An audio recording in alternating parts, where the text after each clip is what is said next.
Análise dos fatos, com Felipe Moura Brasil.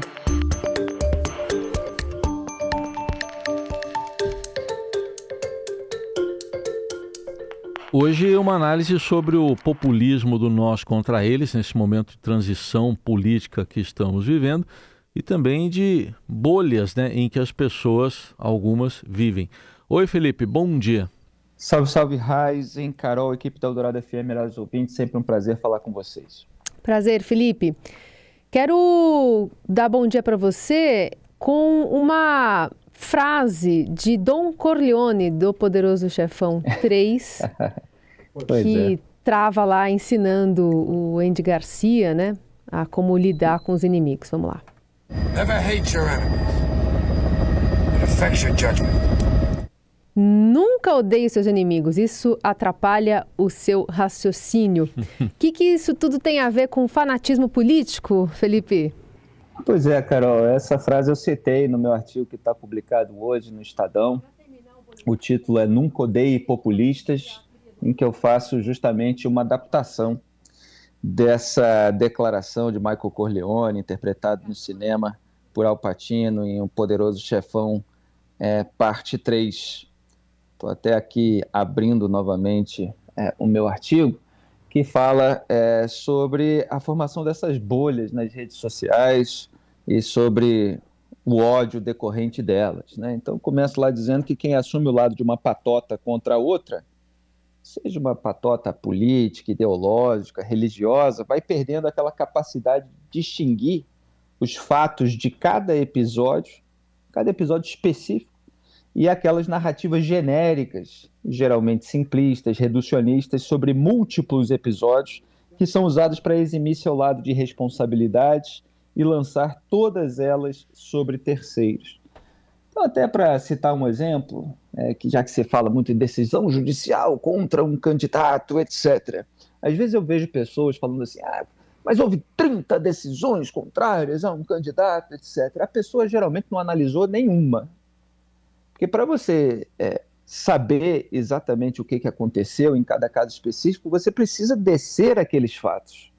E, em geral, isso não se faz. Quando você tem uma narrativa do nós contra eles estão sempre errados se estão fazendo alguma coisa contra nós. Então, a partir do momento que você identifica alguém como um inimigo, essa pessoa está causando um mal a você e, portanto, a toda a sociedade que você diz representar. Ela é o mal contra o bem nessa divisão maniqueísta.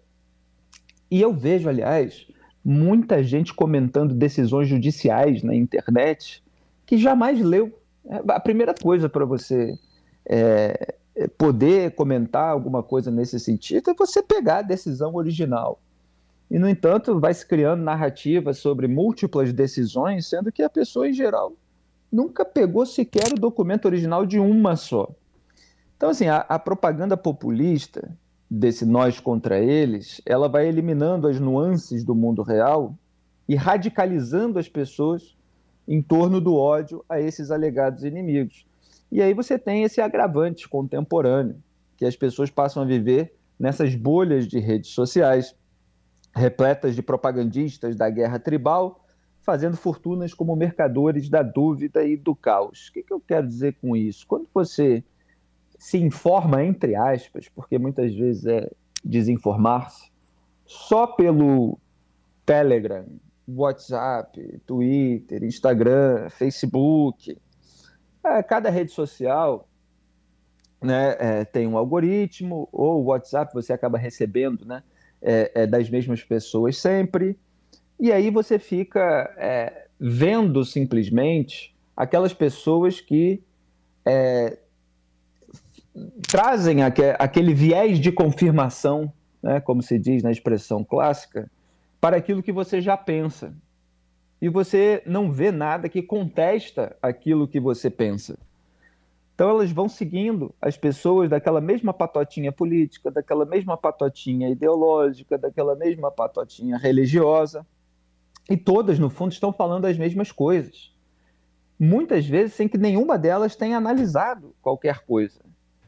E hoje as pessoas ficam presas nisso, principalmente em razão da demonização da imprensa, né, por determinados grupos políticos. O bolsonarismo faz isso, então desqualifica qualquer veículo de imprensa ou qualquer jornalista que neles esteja,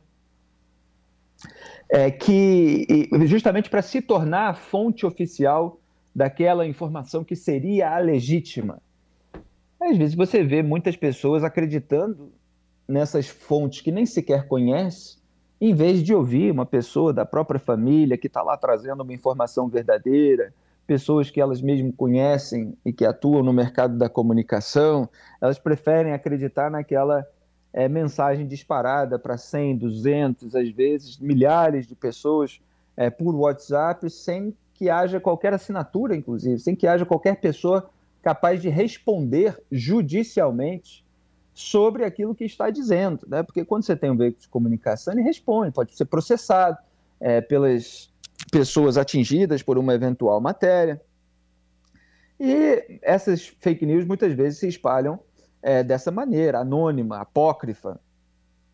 E a fake news, né? A gente não se refere simplesmente a uma mentira deliberada, porque numa narrativa você tem elementos de verdade que fazem uma base para todo um contexto que muitas vezes é falsificado, com meias-verdades, com mentiras, né? Meia-verdade ela é considerada algo demoníaco há muitos séculos, porque você tem ali algum elemento de verdade, mas você tem outros elementos que acabam servindo para a trapaça. E quando a gente vai fazer o esforço de ativar ou de reativar nessas mentes que já estão fanatizadas, já estão presas em bolhas de rede social, ativar algum grau de discernimento, esse nosso esforço muitas vezes esbarra em 3 aspectos que a gente poderia sublinhar aqui, e é bom que as pessoas tenham em mente, até para tentar se descontaminar, ver se isso não acontece com elas, né? Que é a rejeição ao abandono da sensação de pertencer a uma tribo. Então ela está perfeitamente confortável, se sentindo parte de um grupo que representa o bem contra o mal, e ela não quer perder essa sensação de pertencimento. Tem a impressão automática e inculcada de que qualquer socorro intelectual, terapêutico, é uma tentativa de cooptação por parte da tribo rival. Então, muitas vezes, você vai tentar explicar quais são os fatos de uma situação específica para alguém que tem uma narrativa genérica, ela acha que você está tentando trazê-la para o outro lado, para o outro grupo. Quando muitas vezes você só está querendo mostrar para ela o que aconteceu. Qual é a realidade comum aqui entre nós, nesse episódio, nessa situação específica. E outra coisa, isso muitas vezes você faz até para que a pessoa possa criticar algo com base nos fatos. Não é simplesmente para não criticar. Às vezes, olha, tem uma margem de crítica aqui, mas não é a que você está fazendo. Você está fazendo uma demonização barata em cima de uma distorção da realidade. Então, essas pessoas muitas vezes têm a impressão de que você está vindo lá do lado oposto. Então, se é lulista, acha que é um bolsonarista que está tentando cooptá-la. Se é bolsonarista, acha que é um lulista tentando cooptá-lo. E o terceiro aspecto é o pavor da humilhação de admitir que essas mentes fanatizadas, vinham sendo manipuladas. Esse é um aspecto muito comum, que as pessoas precisam ter em mente, porque você não evolui intelectualmente sem auto-humilhação, sem o auto-vexame. Quer dizer, você precisa abandonar algumas frases feitas, algumas ideias, alguns conceitos errados que você tinha na cabeça e nos quais você acreditou para você evoluir intelectualmente. Isso sempre foi assim. Muitos adolescentes, eles acreditam em muitas baboseiras, etc. E para eles crescerem, eles precisam perceber, caramba, não era assim como eu pensava, né? Quanto mais você lê, quanto mais você fica ciente dos detalhes que são omitidos nesse tipo de propaganda, mas você tem que passar por esse processo. Agora, existe esse pavor da humilhação. Então a pessoa rejeita isso e muitas vezes acaba sendo hostil àquela pessoa que está apresentando a realidade. Então, você tem essa frase do Michael Corleone, Poderoso Chefão 3, nunca odeie seus inimigos, só atrapalha é o seu raciocínio, né? Tem algumas formas de tradução, porque fala aí affects your judgment, né? Então muita gente fala afeta o seu julgamento, etc. Mas é mais específico para a gente, porque julgamento é uma palavra muito genérica, né? Dá outras impressões. Isso atrapalha o seu raciocínio. Isso foi ali do filme de 1991, né? Mais de 3 décadas antes de que esses grupos bolsonaristas revoltados com a vitória do Lula tivessem bloqueado as estradas. E o que eles prejudicaram? Quem eles prejudicaram? Só os compatriotas que não contam com o jatinho particular usado pelo Lula para pousar lá num aeroporto privado de Trancoso, no sul da Bahia, onde ele foi descansar depois da campanha eleitoral, enquanto Geraldo Alckmin cuidava aqui da transição em Brasília, né? Aqui não, né? Lá, já estou no Rio de Janeiro. Então, o que há de inteligente nisso? Em você prejudicar o seu próprio povo porque você está revoltado, sei lá, com o Supremo Tribunal Federal que manteve o Lula impune lá atrás por meio de manobras jurídicas, porque você está revoltado com o Alexandre de Moraes na condução do Tribunal Superior Eleitoral, muitas vezes sem ter lido decisão nenhuma, e você está prejudicando os pobres que ficaram sem ônibus, sem alimentos, sem medicamentos. Então, atrapalha o raciocínio. Então, ninguém precisa compactuar com Lula, com a impunidade, para repudiar esses expedientes de aloprados que estão ali vestindo as cores da pátria e se julgando patriotas. Então, houve aí 2 casos específicos, né, além dos bloqueios das estradas, que a gente poderia analisar, mas estou vendo que o Heisen está querendo falar. Diga, Heisen. Não, eu queria que você entrasse um pouquinho também, né, nessas bolhas específicas e o que elas estão fazendo, até porque ontem eu passei em frente a uma manifestação, em frente a uma unidade militar, estava um pessoal de amarelo lá pedindo para eu descer do carro para aderir. Eu até pensei que era a convocação do Tite, mas o Tite é hoje, né? Não, era golpe que eles estavam pedindo mesmo. Enfim, como explicar esse metaverso, sei lá, esse gado verso em que eles vivem? Pois é justamente isso que eu estou tentando descrever aqui, que essas pessoas elas acabam vivendo numa realidade paralela. Aliás, quem tiver curiosidade, tem um artigo meu, um dia ainda vou organizar tudo em livro, que chama Dom Bolsonaro del Centrão, que eu publiquei em 2020. Quem não conseguir ler o artigo pode ler o livro que eu cito, que é um livro do Eric Voegelin, filósofo austríaco, em que ele analisa Dom Quixote, né, a obra de Cervantes, à luz do totalitarismo, né? Então ele fala justamente que o Dom Quixote ele se achava vivendo dentro dos livros de cavalaria. E quem quer, como o cônego, inclusive, do livro, trazê-lo de volta para a primeira realidade, o Eric Voegelin faz essa distinção entre a primeira realidade, que é a que a gente vive, o mundo real, e a segunda realidade, que é esse universo aí das fantasias patológicas, que seriam as bolhas das redes sociais atualmente. Então, quem quer trazê-lo de volta para a primeira realidade, houve dele uma hostilização, porque justamente ele repudia. Se você tenta mostrar para ele que ele está vivendo uma farsa, ele acha que você está atacando ele. E é exatamente isso que acontece hoje. Então, essas pessoas estão vivendo assim numa bolha de realidade paralela, e elas precisam definitivamente acordar. Então, existem métodos de manipulação política que estão por trás disso. Eu descrevi o método bolsonarista em 6 etapas. Né? 1, criar factoide para cobertar suas culpas. Então, assim, a gente não vê bolsonarista falar das responsabilidades de Jair Bolsonaro por ter tido menos votos do que o Lula. A conduta na pandemia, dizendo eu não sou coveiro, e daí para a morte dos próprios compatriotas, toda essa tensão de afronta às instituições o tempo todo, os escândalos no meio ambiente, na educação, esse racionalismo aloprado, a própria pregação armamentista, que é diferente, né, de você ter argumentos legítimos, eventualmente, para uma flexibilização da posse de armas. Não, ele prega o armamento mesmo, e se o governador quiser interferir aí no momento de pandemia e tal, que se peguem armas. Foram barbaridades que ele disse e que resultam numa reação como essa do Roberto Jefferson, quando a polícia veio prender, tiros e granadas, da Carla Zambelli, que saca a arma na rua porque um ativista estava falando um palavrão, um xingamento, e vai fazer uma perseguição armada. Quer dizer, tudo isso tem consequências, né? E são só alguns aspectos de tantos. A própria insensibilidade com os pobres teve 4 anos para poder falar para essa população de baixa renda e não conseguiu. Só no final que aumentou ali o Auxílio Brasil de uma maneira eleitoreira, conseguiu subir um pouquinho o seu eleitorado do Nordeste, mas não foi tanto. As falas do Paulo Guedes na mesma linha. Muito bem, então você tem a etapa 1, criar um factoide para cobertar suas culpas. 2, cobrar posicionamentos sobre o factoide. Ficam lá enchendo o saco da gente na rede. Não vai falar nada, não vai doar. Cadê o seu negócio, o seu texto? Cadê o seu comentário sobre esse assunto? Quer que eu fique comentando mentira, né? Que eu dê legitimidade para aquilo que circula na esgotosfera.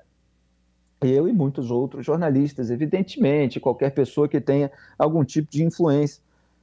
3, usar o factoide para atacar instituições. Aí o sujeito parte ali de uma teoria conspiratória, com base em nada, que ele próprio não consegue checar, tanto que ele fica perguntando, cobrando dos outros, né, para que haja uma checagem daquilo que ele está dizendo. E aí diz que está tudo sendo roubado, né, a eleição foi roubada, etc., com base naquilo. E a teoria da conspiração, ela tem esse componente, né, de que ela é simples e rasteira mesmo, ela é muito fácil de ser acreditada por pessoas que não têm muito grau de atenção, de concentração. Aliás, acho que boa parte desse problema todo começa aí. É que muita gente no Brasil tem muita dificuldade de se concentrar em alguma coisa por mais de 3 segundos, né? Então, elas se tornam muito suscetíveis à manipulação, porque elas ficam recebendo só aquelas sínteses enganosas. E hoje você tem imagens com artes que servem para serem bombardeadas e para as pessoas ficarem vendo aquele amontoado de sínteses em imagem e títulos absolutamente enganosos. E aí, para você refutar isso, dá muito mais trabalho, né? Isso é uma coisa antiga também, de insight intelectual, de que a mentira ela é mais curta do que a sua refutação. E para você refutar aquela mentira, você precisa fazer todo um trabalho de pesquisa e tal, para ver ponto a ponto. Quando a pessoa, para mentir, é muito fácil, ela coloca qualquer coisa ali. Então, a quarta é você posar de vítima das reações institucionais. E você tem várias decisões que são chamadas agora de censura, etc. E eu aponto quando existe uma censura propriamente dita. Mas a gente precisa distinguir, e o bolsonarismo não faz essa distinção porque está interessado no caos, aquilo que é o cumprimento da legislação eleitoral. E há leis, as fake news contra o sistema eleitoral são considerados crimes na nova legislação. Então você realmente não pode fazer isso porque está na lei para o tema.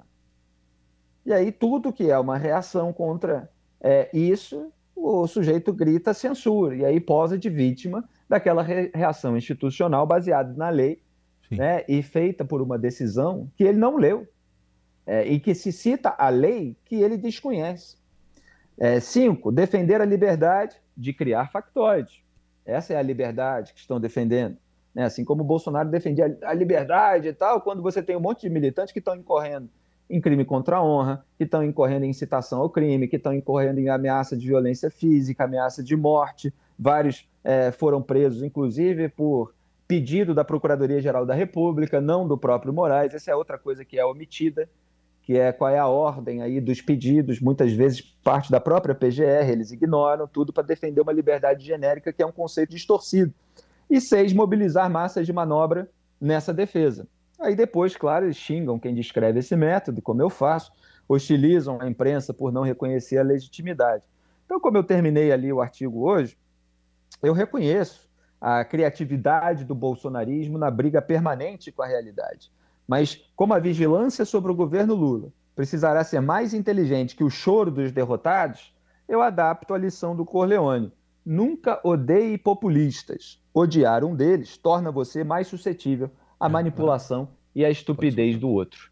Então, assim, se você odiar o Lula, você fica mais suscetível à manipulação e à estupidez do Bolsonaro. Se você odiar o Bolsonaro, você fica mais suscetível à manipulação e eventual estupidez do Lula.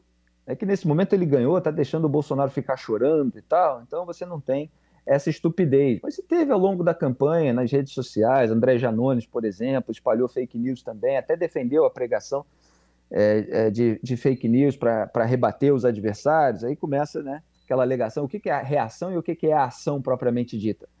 Então, é preciso sair dessas bolhas, é preciso que as pessoas vão para fora, né? E não fiquem só dentro da sua patotinha, senão elas vão ser guiadas aí para esses expedientes aloprados. E é muito triste que o Brasil fique dividido entre duas bolhas de realidade paralelas. As pessoas estão precisando cada vez mais entrar na realidade, e isso não é compactuar com a sujeira de cada lado. É isso que precisa ficar bem claro.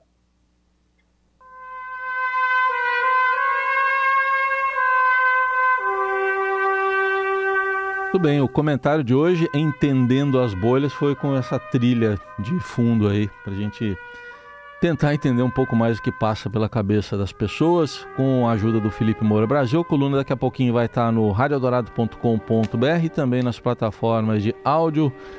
Felipe, até amanhã. Até amanhã, Raíssa. Só queria acrescentar um detalhezinho, que tem reportagens de jornal falando sobre casos, né, dos lugares em que houve unanimidade de votos, tanto para o Lula quanto para o Jair Bolsonaro, né? E aí você tem um lado que omite que isso existiu também para o outro. Geralmente lugares em que a rejeição ao candidato é muito alta.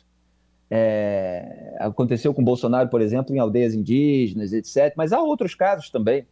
E você tem agora reportagens saindo mostrando em que as sessões em que só um candidato a presidente foi votado somam, sabe quanto? 0,01% dos votos válidos no segundo turno. E estão fazendo assim um auê na internet por causa disso, como se isso tivesse sido o fator fundamental para a derrota do Bolsonaro nesse caso, né? Então, assim, é muita falsificação de contexto e da realidade para mobilizar a massa de manobra. Não caiam nessa.